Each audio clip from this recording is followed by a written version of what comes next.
I never thought the first day after my wedding would become something I remembered for all the wrong reasons.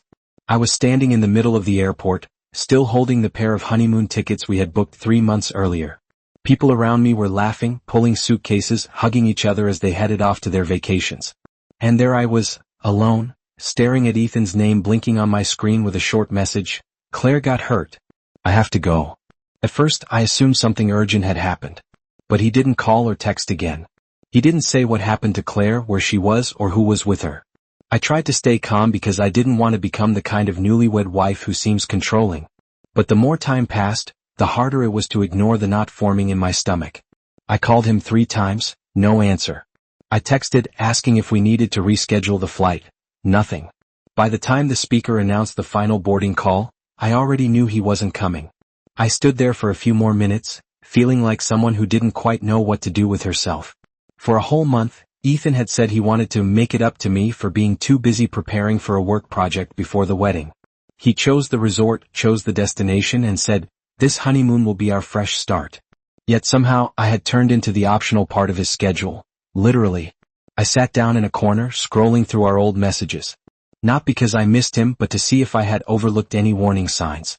Everything looked normal, except for the fact that Claire, his ex-wife, had started popping back into his life more often lately. Sometimes she needed him to drop something off. Sometimes she asked for help with house stuff. Sometimes she checked in about his job. I didn't like it, but I told myself to be mature because they'd been divorced for years. I thought I was being understanding. Looking back, maybe I was just trying to reassure myself. More than an hour later, Ethan finally replied. Another short line, "I'll be here until tonight. Just go home first." No explanation. No apology. Nothing that acknowledged he had left his wife alone at the airport on the first day of their marriage.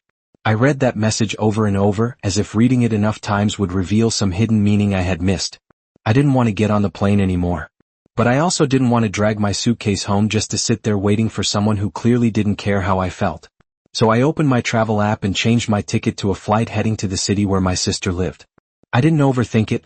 I just knew that if I stood there a little longer, I would cry, and I refused to cry in front of hundreds of strangers. On the plane, I kept trying to justify Ethan's behavior. Maybe he cared about Claire as a friend. Maybe she really was hurt. Maybe he wasn't good under pressure. But the more I tried to fill in the blanks for him, the clearer it became that these were answers he should have given me, not ones I should be inventing on his behalf. I didn't know whether I felt angry, sad, or disappointed. It all blended into this heavy feeling of sinking, like I was finally seeing exactly where I stood in his life, behind everything else. Behind work, behind family, and behind the woman he called his past. What I didn't know then was that this was the easy part of the story. The part that pushed me to make a final decision came later, after I came home and found out what had really been happening. But in that moment, on that plane, all I knew was this. I had just stepped into a marriage with a man who could disappear the moment another woman, especially his ex, said she needed him. I stayed at my sister's place for 3 days. She didn't bombard me with questions or force me to talk. She just handed me a set of loose clothes, showed me the spare room, and let me breathe. On the first night, while we were sitting in the kitchen with the dim light reflecting off the tiled counter, my phone buzzed. One single message from Ethan, "Claire's fine. I'll be home tomorrow." Still no apology. No asking where I was. No asking how I felt. Just a statement like a weather update. I simply replied, "Okay." I knew if I said anything more, I would end up comforting him instead of myself. During those 3 days, I finally had enough space to look back at everything I'd brushed aside before the wedding. Little things that didn't seem serious back then suddenly fell into place like pieces of an uncomfortable puzzle. There were the dinners Ethan canceled because of unexpected work, only for me to later see a tagged photo of him at a bar with his college friends. There were the late-night calls from Claire asking for help with small things she could have Googled in 30 seconds. And there was Ethan, always ready to show up for her, no hesitation, no boundaries. Back then, I told myself I didn't want to be controlling. I didn't want to be the insecure wife. I kept trying to be easygoing because I assumed that was the mature thing to do. But sitting in my sister's kitchen now, the more I thought about it, the more I realized how much I had let slide. My sister eventually said, "A normal man doesn't leave his newlywed wife standing alone in an airport." I didn't respond. Not because I disagreed, but because hearing it out loud felt like rubbing salt on something I was barely holding together. On the 3rd day I decided to go back home. Not because I expected an apology. Not because I wanted to hear his side. I just needed to know if I still had anything left to fight for. When I walked in, the house felt oddly quiet. Ethan's jacket was draped over a chair, and his half-finished coffee sat in the sink. The place looked untouched, like someone paused their life and walked away.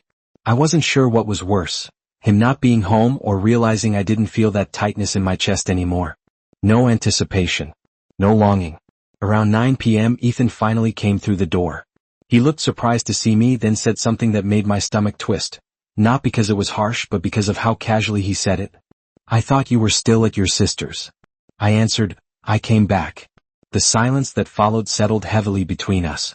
Ethan sat down on the couch and sighed like he was the one who'd been abandoned at an airport, like he was the one trying to make sense of everything. Then he began talking, the kind of talking that wasn't actually explaining anything. Claire fell down the stairs. Claire hurt her leg. Claire had no one else.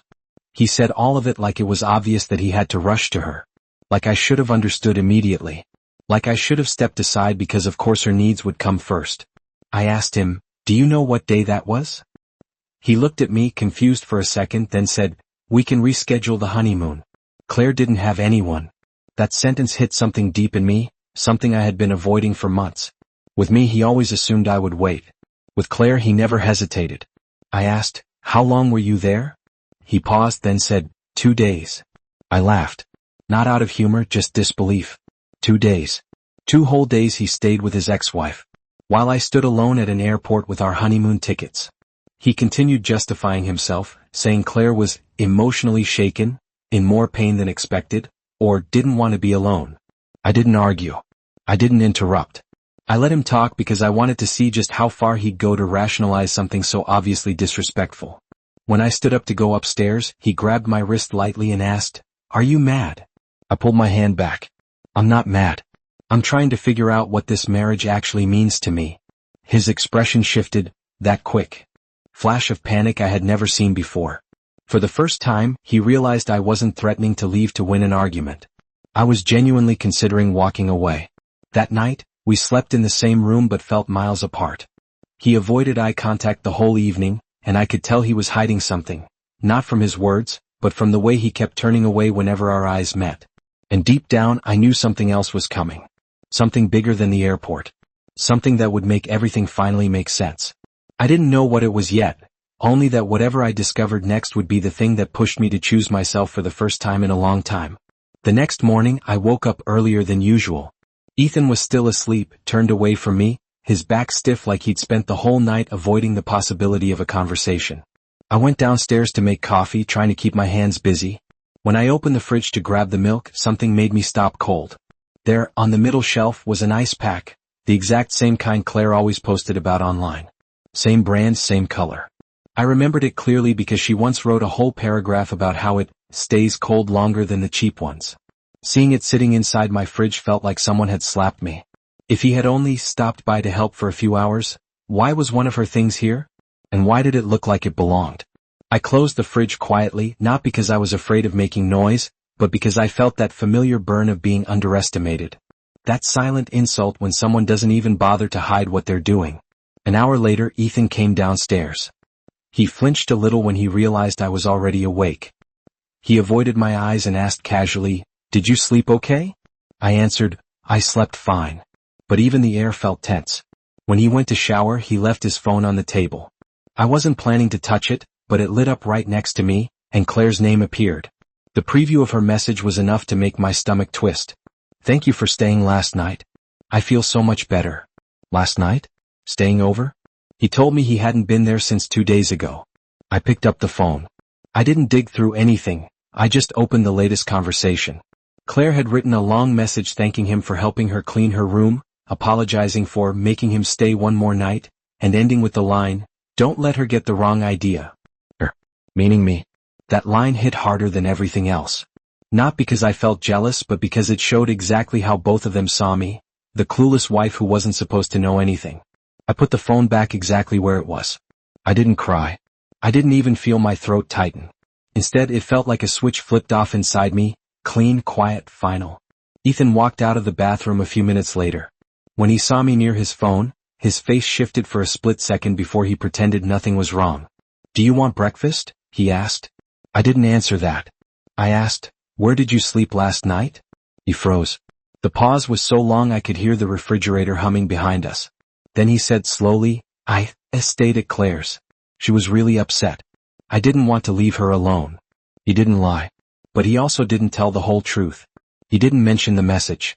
He didn't explain why he had said something different the night before. And he didn't acknowledge the disrespect of prioritizing her comfort over my trust. I looked at him for a long moment before asking, "Do you think it's normal to leave your wife at the airport to go take care of your ex-wife?" Ethan said, "I did what I had to do." Claire was hurt. I let out a small laugh, not loud, not mocking. Just tired. "And who told you she was seriously hurt?" He didn't answer. He knew I knew. For the first time I could see the truth clearly. Ethan did understand he was hurting me. He just didn't think my feelings carried the same weight as Claire's. I didn't argue. I didn't raise my voice. I simply walked upstairs and started packing a small suitcase. Not everything, just enough to leave. Ethan stood at the doorway, not blocking me but looking stunned, like he had never considered that I might actually walk away. "Maya, you're misunderstanding," he said. "I was only trying to help her." I cut him off, calm and steady. "You stayed at her place multiple nights and lied about it. If you call that help, then we're living in two different marriages." I zipped the suitcase. The sound felt louder than anything either of us had said. Then I rolled it past him without waiting for a response. He called my name once, but I didn't stop. I didn't slam the door. I didn't look back. I just left. What I didn't know was that in a few days, I would find out something even worse. Something that would confirm every doubt I had and make my decision to leave feel like the most necessary choice I had ever made. I left the house in a strange state, not angry, not devastated, just hollow in a way that felt almost quiet. It was like stepping out of a room I hadn't realized was suffocating me until I finally walked away from it. During the ride to my sister's place, I watched the streets pass by without really processing them. My mind wasn't racing and it wasn't numb either. It was just still. My sister opened the door before I even knocked twice. She didn't bombard me with questions or look shocked. She just stepped aside and said, "Come in. Have you eaten?" I shook my head. She didn't push. She made something warm, set it on the table, and let me sit there in silence until I felt grounded again. The 3 days I spent at her place felt like my body was finally catching up with everything my mind had ignored. I slept properly for the first time in months.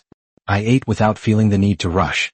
I didn't have to check my phone every few minutes to see what Ethan was doing or whether he was where he said he'd be. The peace felt unfamiliar, but in a comforting way. Ethan texted me on the second day. Short messages. Empty messages.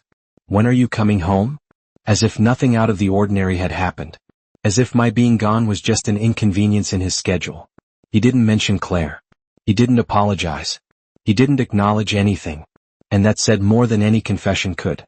I didn't reply. I needed time to understand what I wanted, not what he expected. On the third day my phone rang, an unfamiliar number. It was one of Ethan's old college friends, someone I'd met only a few times but who had always been polite to me.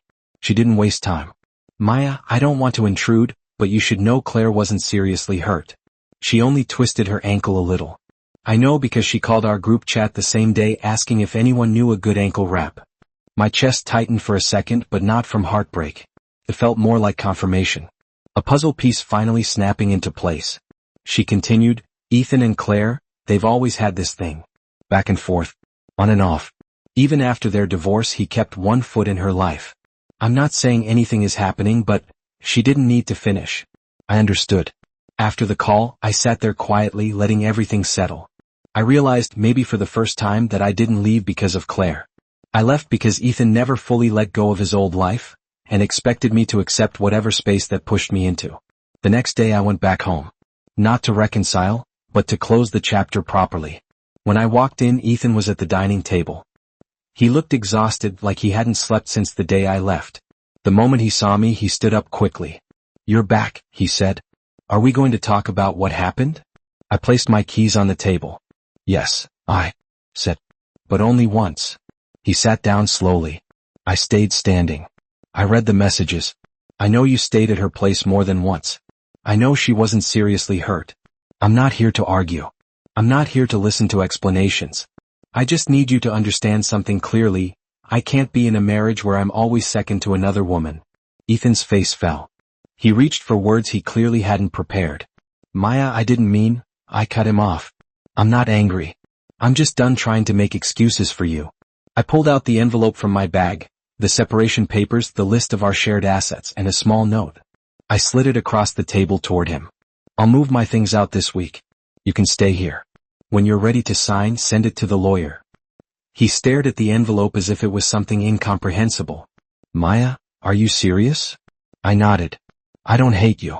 I just refuse to live without respect. I grabbed my bag, walked toward the door, and didn't look back even once. He called my name again, but it didn't stop me. The weird thing was there were no tears. No shaking hands. No pressure in my chest. Just a clarity I hadn't felt in months. A couple of weeks later, I moved to a different city. It wasn't anything glamorous. A small apartment, a quiet street, a job at a modest event planning company. But for the first time in a long time, my life felt like mine again. I didn't have to wonder who my husband was texting. I didn't have to check the clock waiting for someone to come home. I didn't have to negotiate my needs around someone else's emotional availability. Ethan texted a few more times saying he was thinking about everything. I read them. Then put my phone down and went on with my day. I didn't reply. Not out of spite, but because the conversation he wanted simply didn't exist anymore. I had already left. And for the first time in months, that choice felt completely right.